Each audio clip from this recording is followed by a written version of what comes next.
Thank you very much, the organizers. It's a privilege to be able to talk about localization in front of TVR. I grew up academically in the Department of Physics at IISc, and the culture of the department, as you know, has been defined by TVR, the good, the bad, and the ugly. Everything is we attribute to TVR. It's primarily good. So thank you very much. He taught me. I should paraphrase that. So whenever he comes, even now he's interested in what we do. So thank you. So, and also thanks to Jainendra for the fantastic introduction. He has given half of my talk. I was just thinking of jokes to say the rest of the time. So I'll be talking on scaling in the fractional quantum Hall regime. Okay? So just to tell you what we do, we are an experimental condensed matter physicist team in the IISc Department of Physics. We work on topological phases in graphene-based heterostructures. We take the bare graphene. Graphene has fantastic properties, no gap, no spin-orbit coupling, but after living with it for 20 years, we have gotten bored with it. So we want to introduce gap, we want to introduce spin-orbit coupling, we want to introduce magnetic properties. So we introduce spin-orbit coupling, we put a Moore lattice, break all sorts of symmetries, we introduce exchange interactions, and then we try to see fractional quantum Hall states in the systems. And these are some of my collaborators. Rajdeep is prominently present here. So, and these are the people who have done this work. Simran, Tanima, and Kazi, these are the students. Divya, a lot of the work was, of course, helped by Srijit and Yuval. And of course, the paper is based, my entire experimental work is based on the predictions by Jain and his team. So what do we want to do in condensed matter physics? So in condensed matter physics, we look for fundamental states of matter. And just for the students, we have so many fundamental states of matter. We have the metals, insulators, superconductors, magnets.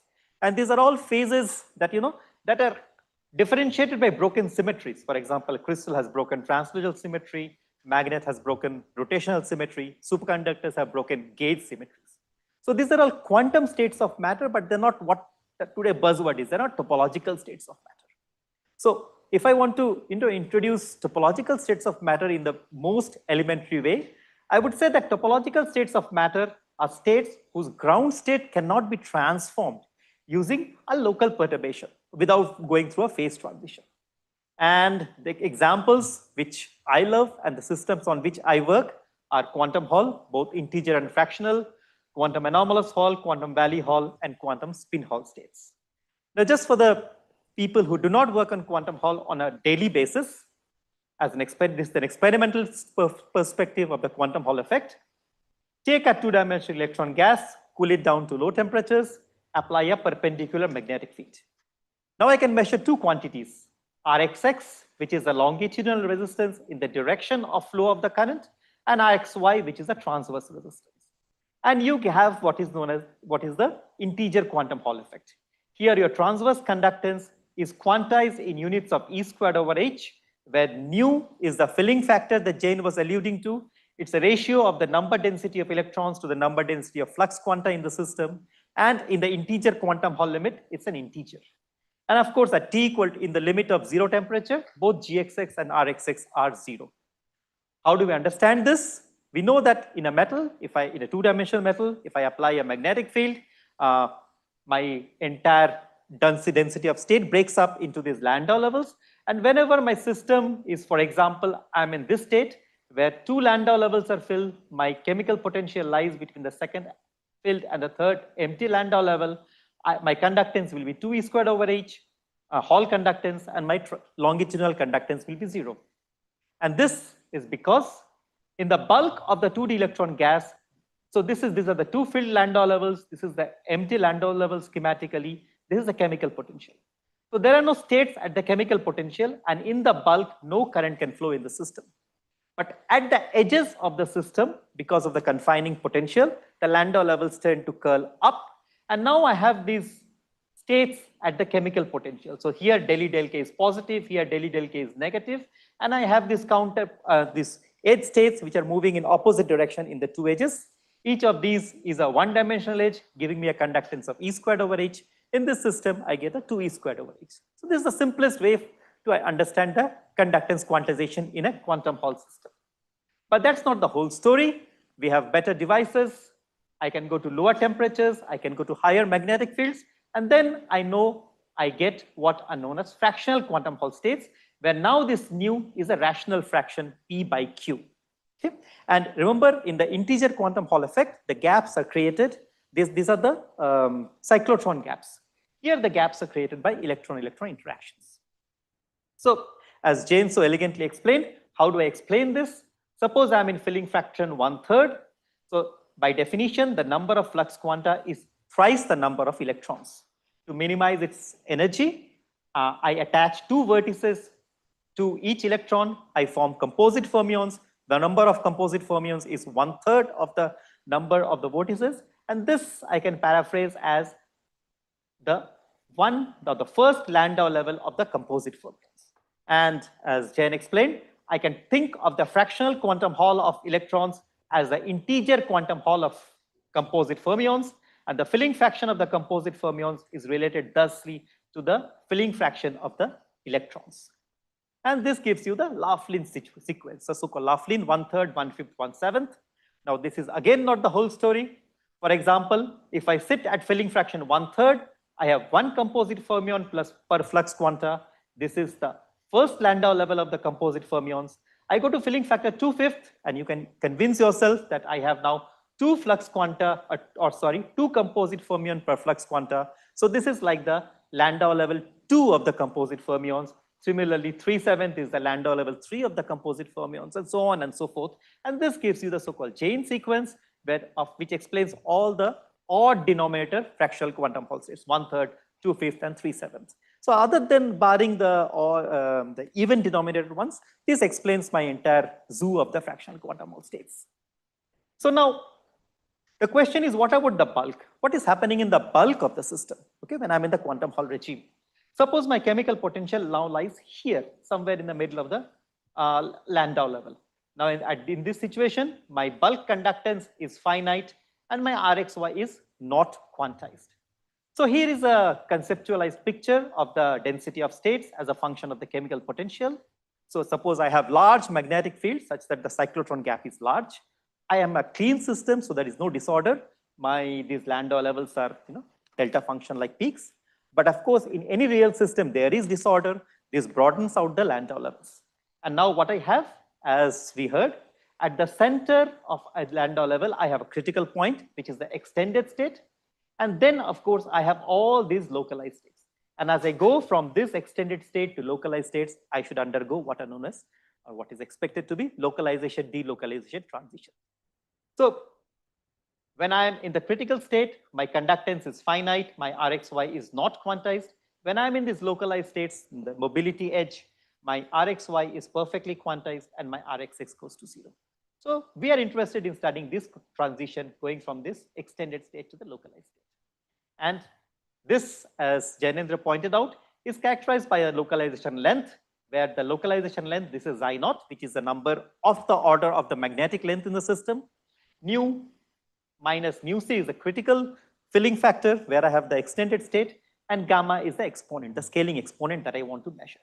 And at the critical point, of course, this localization length diverges in an infinite sample at 0 temperature. But of course, my sample size is finite. So there will be finite size effects, which will cut off the divergence of the localization length. So, and there is also the dynamical exponent z, which controls the critical slowing down of all time scales near the transition. And these are related by kappa, where kappa is 1 by gamma times z. And kappa is what I experimentally measure. Okay, so the determination of these critical exponents, kappa, gamma, or z, only 2 of these are important, is important. And now let me tell you how we actually measure kappa. So there is the recipe is simple enough. You take this, scaling relation, you write it down, and you can convince yourself then that the derivative of the Hall conductance as a function of nu should go as T bar minus kappa. So you take this Hall conductance, take its slope at the critical point, and then this should have a temperature dependence of kappa. You can also look at the Rxx, the longitudinal resistance, calculate its width, and this should also have a T bar minus kappa, where kappa goes as 0.42. And these have been verified by numerical simulations. Now, sorry? Yeah. So I'm sorry.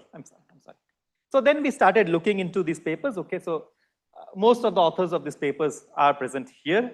So we started thinking, okay, how does this work in the quantum Hall regime? So let's start doing the experiments now. So for weakly interacting composite fermions, as Jayendra pointed out, the prediction is that the localization physics is identical to the quantum Hall system in the sense that the kappa, gamma, the critical exponents should be the same as in the integer quantum Hall regime.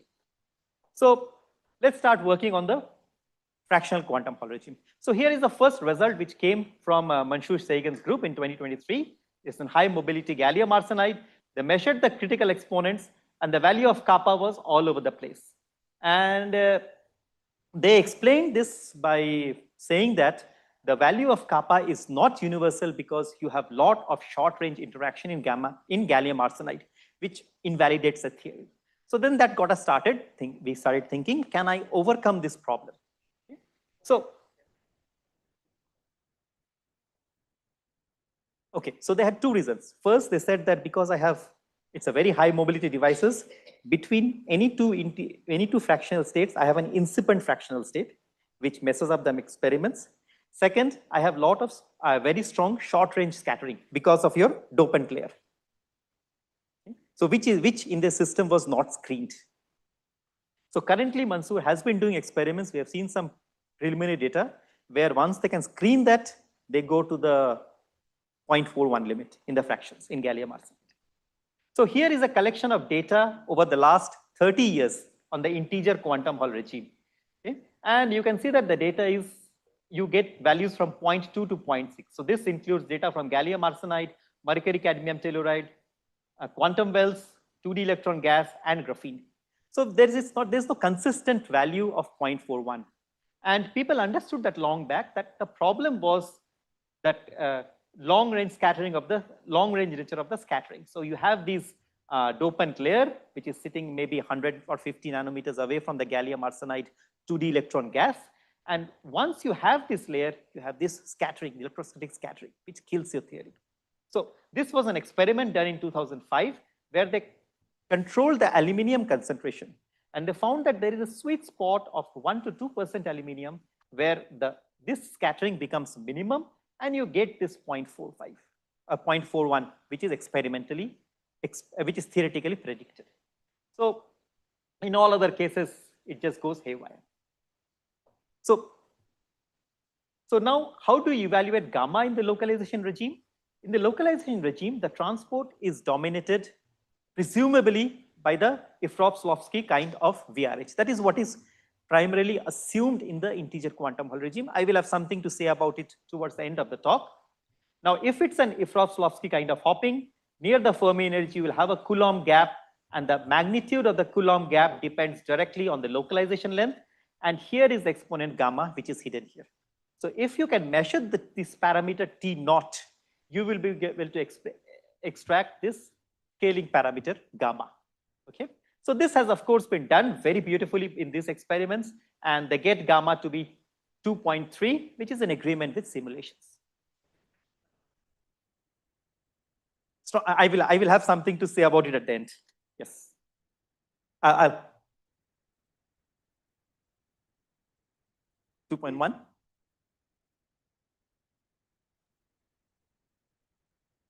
Okay. Okay. So summarizing this far.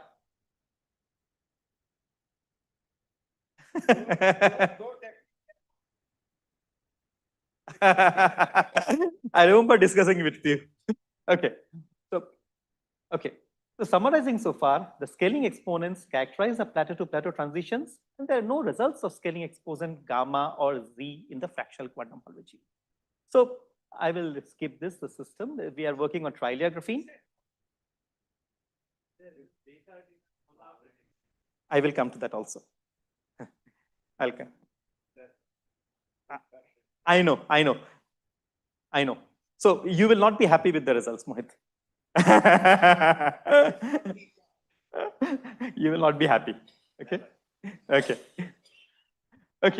So let's look at now this. This is a graphene device. I have boron nitride. These are low mobility devices because I have silicon dioxide here. They have dangling bonds. there is a lot of scattering. You measure the exponent and you get, and then filling fraction 5 to 6, you get 0.5, 1 to 2, you get 0.63, and you get everything that you want. And it was very, very sample dependent. Okay? Different cooldowns give different results. And so we thought that probably if I can screen the scattering from the silicon dioxide, I should get some better results. So we go to higher mobility devices where I have this graphene, which has this boron nitride on two sides, and there is a thick slab of graphite on the two sides, which act as the top and the bottom gates. And this, we hope, would screen the interactions. So we measured in this device, the mobilities were quite large, around 400,000, which is quite good for these kind of graphene devices. And we make it into a Hall bar device, and we measure it. And here is the scaling over only 2 orders of magnitude. So, and we get kappa to be around 0.42 plus minus 0.1. Okay. At low temperatures, you cannot go because all the length scales saturate now because of the finite size effect of the samples. So yes, I am talking of the interactions. See, this silicon dioxide has all these dangling bonds, and it catches all these impurities when I'm making the device.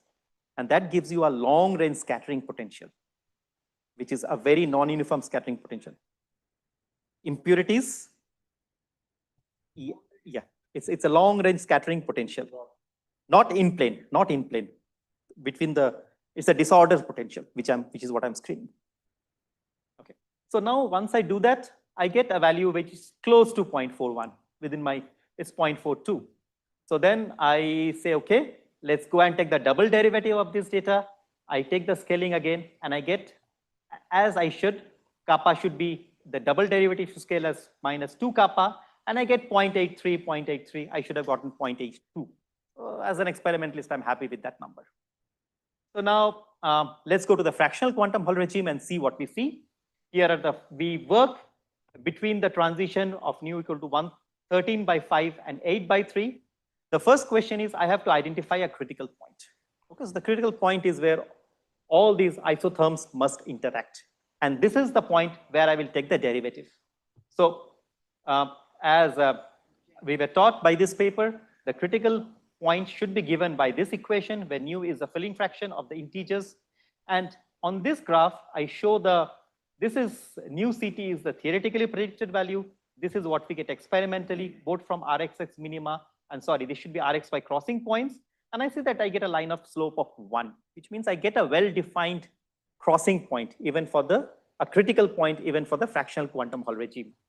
We go on to measure the critical exponents. Here is the data temperature dependent for the 13 by 5th, and I get kappa equal to 0.42. Here also the temperature range is from around 200 milli to around 2 Kelvin, above which my fractional state does not survive, below which I'm limited by my finite size effects of the graphene device. So this is what I was saying. If for all fractions and integers at low temperatures, the derivative saturate because my length becomes smaller than my coherence, the phase coherence length of the device. So I am always constrained to stay in the higher temperature limit, maybe 100 milli and above. Okay. And this has of course been seen in previous studies, even in gallium arsenide, where the devices were hundreds of microns in size. For us, on a good day, I get a 10 micron by 10 micron graphene device. Okay. So for us, for graphene, this problem is even more severe. So, okay, now how much time do I have? So then, of course, you can also get the scaling from the width of the longitudinal resistance, delta T power kappa, and we get the same thing. You can also try to see, okay, how good is the scaling? So here is a scaling equation. You take alpha to be T power minus kappa, where in this case, kappa is a number, which I would want to find. And I take consecutive isotherms and try to collapse them on top of each other by varying the value of kappa. And visually, it's not very clear.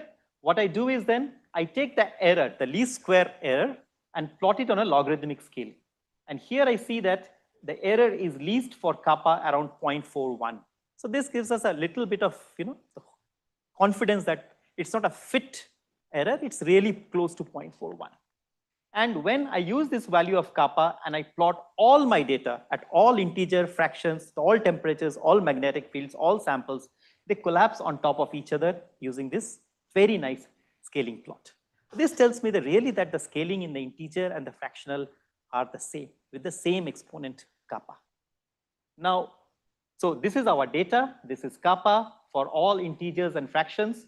And just to put into perspective, these squares are our data purple. This is the rest of the data which had been before. So we could take this scatter, narrow it down considerably because in the graphene, I have the flexibility of putting a very nice metal close, which is around 10 nanometers away from my two-dimensional electron gas. That's a luxury which you do not have in gallium arsenide, unfortunately. So now, okay, let me skip this part. Now coming to the, I have got kappa. I can get, if I can get gamma, I will get Z also. So how do I get gamma? So now to get gamma, I go to the transport in the and Landau level tails, where of course I assume, and till now it's an assumption at this point, I'll come to it later, that it's a Ifrov-Shklovsky kind of hopping. So now it's a naive question. In the fractional quantum Hall effect, what should I see? Is it some kind of a hopping? If it's a hopping, which is the entity that is hopping? I have no idea. Okay, is it electrons? Is it composite fermions? Can I even think of a hopping in this case? I do not know. But we still go ahead and measure it. So if it's a transport of this kind, then the conductance will go as e power minus T naught by T to the power half, where T naught is a measure of the soft Coulombic gap at the Fermi energy. And here is the data for the fractional quantum Hall state going from 10^3 to 17/5. You extract T naught as a function of, you plot these conductance as a function of T power half. You extract the T naught, and this is the gamma which you get. And you get it is around 2.21, reasonably close to what the predictions are. So now the question is, remember in all my samples, if this is my graphene, I have a metal gate which is very close to the graphene.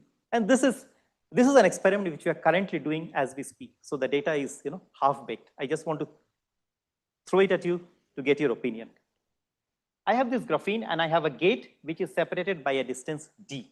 Now d is of the order of 10 nanometers to 40 nanometers. The question is, does the distance d between graphene and the metal gate matter as far as transport in the quantum Hall regime is concerned?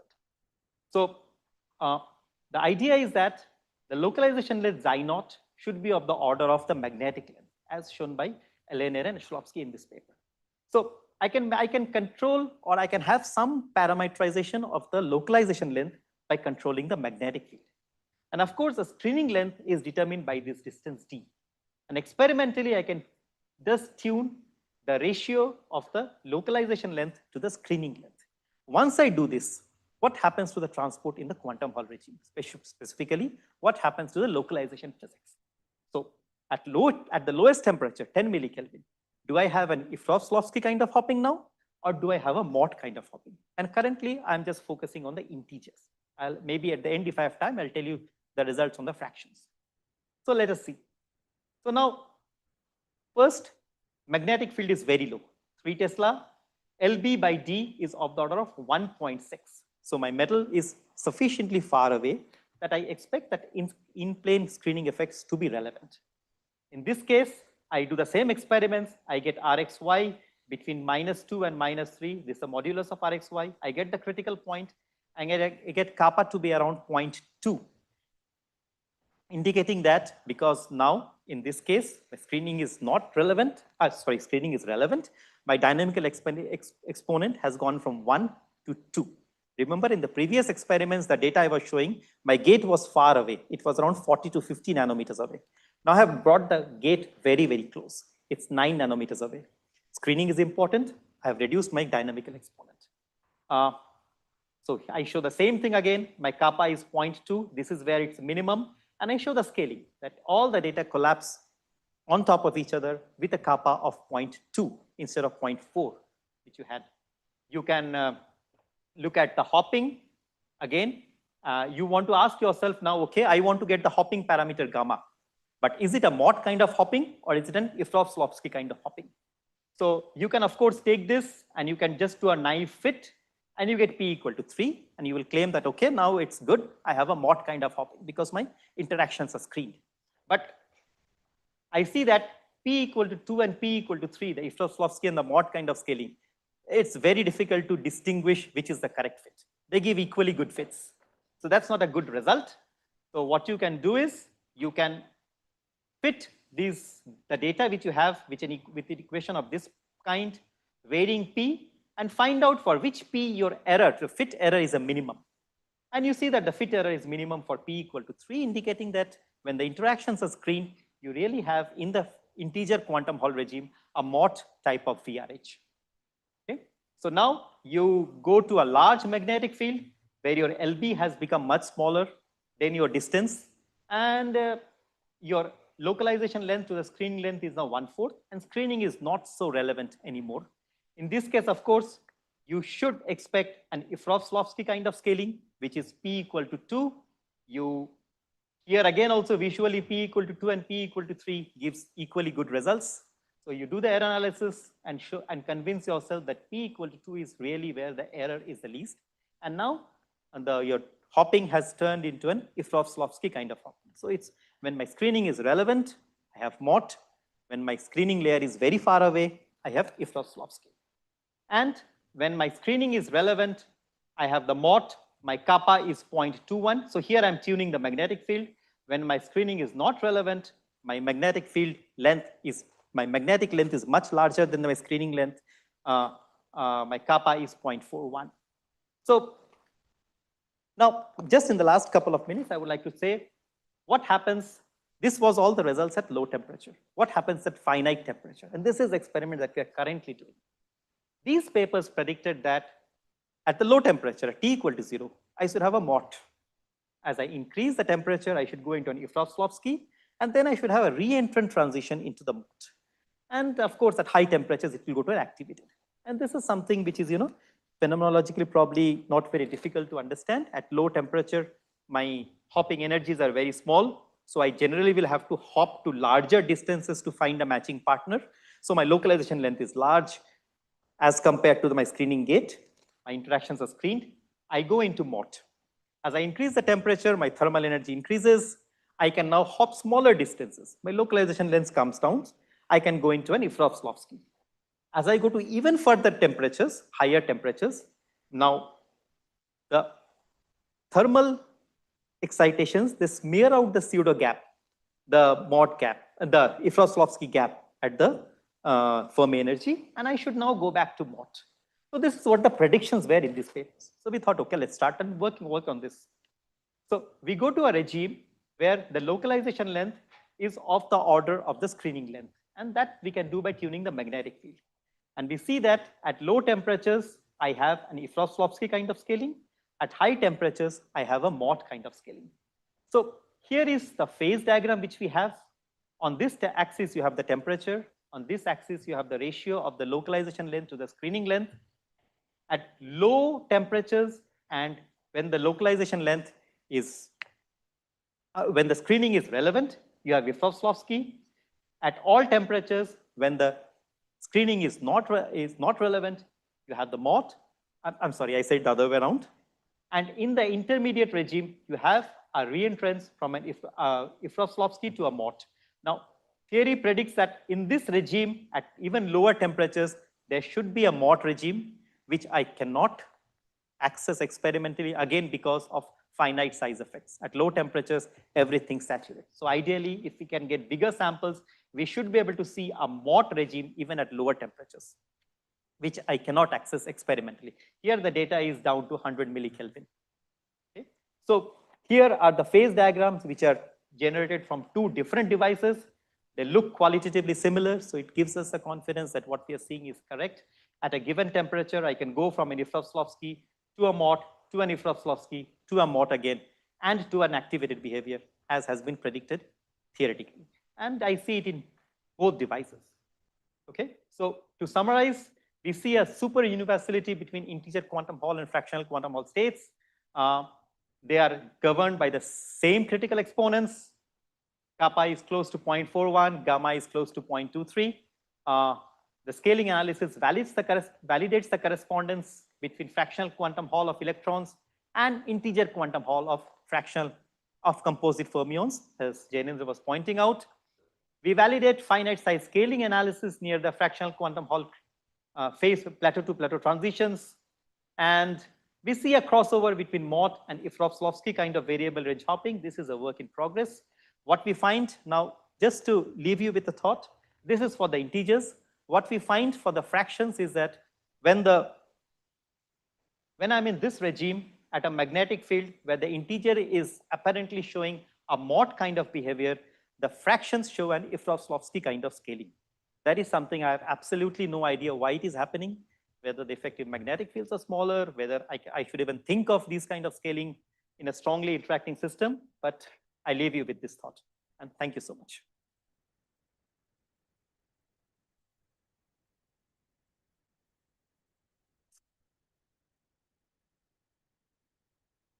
Go ahead.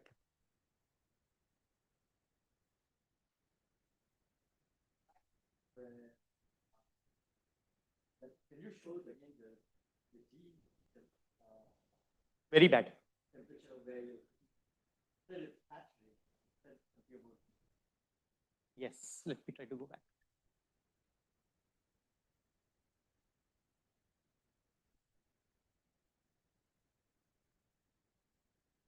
Here. Yeah, so should I say that because of finite society, the L becomes smaller than some density. Yes, so I have no idea. So what we did was we measured at these magnetic fields, we measured the UCF, and from there we estimated the phase coherence length. And we saw that whenever the saturation happens, the phase coherence length is becoming larger than the sample. And that's the only information which I have.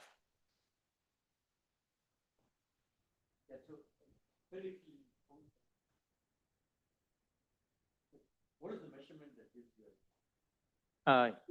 UCF. You can measure the universal conduction. Yes, yes. So you can measure the UCF, and that gives you a measurement of the an estimate of the L5, because you know the T power minus P by 2. You measure its temperature dependence, and that gives you the L5 at every magnetic field. Yes, so wherever this saturation begins to happen around this temperature regime, my L5 becomes of the order of my sample size.